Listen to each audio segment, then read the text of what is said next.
Welcome!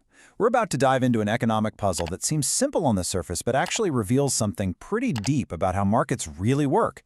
It's a story of fierce competition, tough decisions, and a surprising outcome that, believe it or not, affects all of us. So let's start right here. This quote, "This is the mystery we're gonna unravel."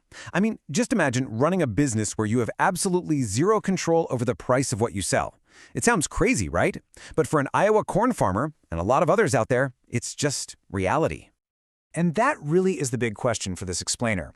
Why is it that some companies can seem to charge whatever they want, while others are totally at the mercy of the market? All right, let's dig in. To get to the bottom of this, we first have to understand the world these businesses operate in. It's an environment with the most intense competition you can possibly imagine. Economists have a name for it, the price taker's dilemma. It all boils down to a concept called perfect competition. And you can think of it as having four key ingredients. First, you've got a ton of firms all selling the exact same thing, like corn, wheat, or maybe even a service like lawn mowing. Second, anyone who wants to can hop in and start competing. Third, being the first one there doesn't give you any special advantage. And finally, and this is crucial, everybody knows the going rate. And when you mix all those ingredients together, you get what's called a price taker. The source material has a fantastic analogy for this. Just picture a single wheat farmer in Kansas. Even if they own 1,000 acres, their entire harvest is just a tiny, tiny drop in the ocean of the global wheat supply. So think about it. If they try to jack up their price by even a penny more than everyone else, nobody buys from them. They have no choice but to take whatever price the market is offering. Okay, so if you're a business and you can't decide on your own price, what can you decide? Let's zoom in now from this massive market down to the level of just one single company. We'll use the example from our source, a little company they call Campus Sweaters, to see how they make their one big decision. And here is the big twist.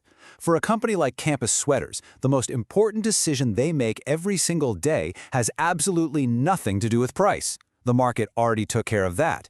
The real game for them isn't about price, it's all about quantity. Their only real choice is figuring out the exact perfect number of sweaters to make. Right, so how do they find that sweet spot? It all comes down to thinking at the margin. For every single sweater they think about making, they ask one simple question. Is making this one more sweater going to make us a profit, or is it going to cost us?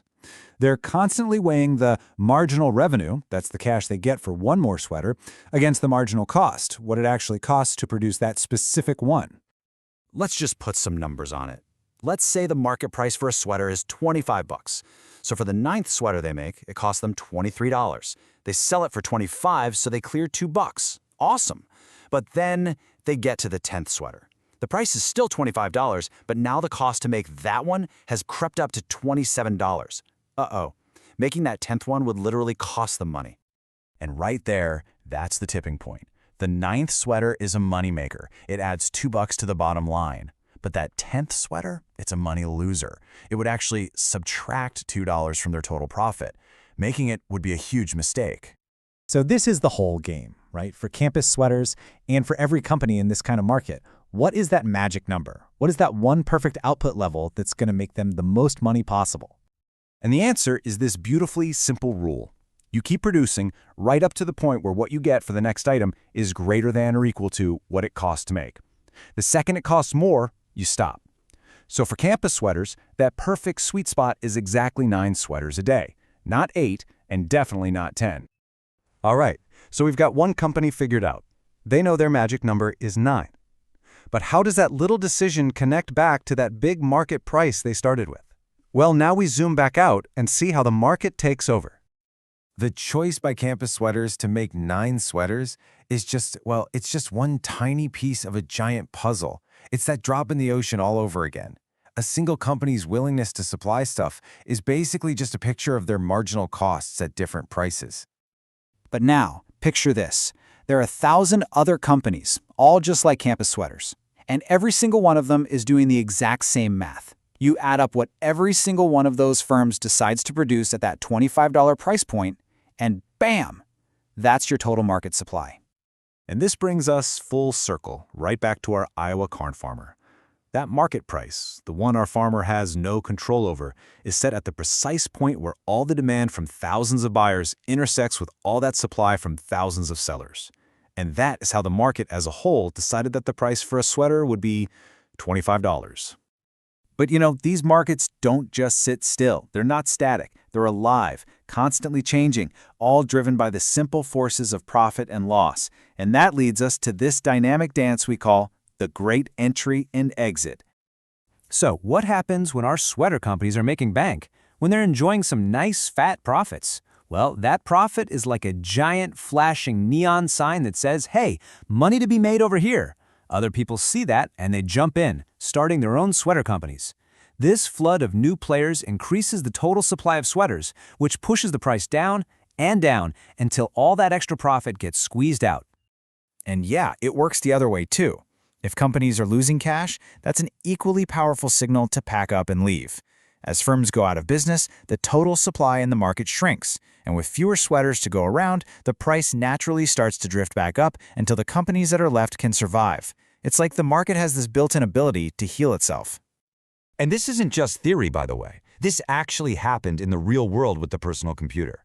Back in the early 80s, IBM was making enormous profits on the first PCs. Those profits attracted a swarm of new competitors, Dell, Compaq, you name it, making cheaper clones. That huge new supply caused prices to crash. The competition became so relentless that by 2001, IBM, the company that invented the market, was forced out completely. It's a textbook case of entry, competition, and exit. This whole process, it sounds kind of brutal for the businesses involved, doesn't it? Which brings us to a really important final question. With all of this relentless competition, is this system actually perfect? And yeah, if you're a business owner, it is brutal. But if you zoom out and look at it from the perspective of society as a whole, the answer is kinda yeah. Economists see perfect competition as the gold standard for something called economic efficiency. And all that means is that this system forces our scarce resources to be used in the absolute best way possible, to make the things people value most at the lowest possible cost. Here's a simple way to think about it. Efficiency is all about baking the biggest possible economic pie for everyone. Part of that pie is consumer surplus. That awesome feeling when you would have paid $50 for something, but you got it for 30. The other slice is producer surplus, which is the profit companies make above and beyond their costs. Well, perfect competition is the system that bakes the biggest possible total pie for everyone to share. Which leaves us with one final and really fascinating thought. If this hyper-competitive system is so incredibly efficient and gives consumers the lowest possible prices, why is it so rare? I mean, think about the real world. Why are there brands? Why do companies have patents? Why do we see giant firms that seem to dominate their industries? Well, figuring that out, that takes us down a whole new rabbit hole. And that's a story for another day.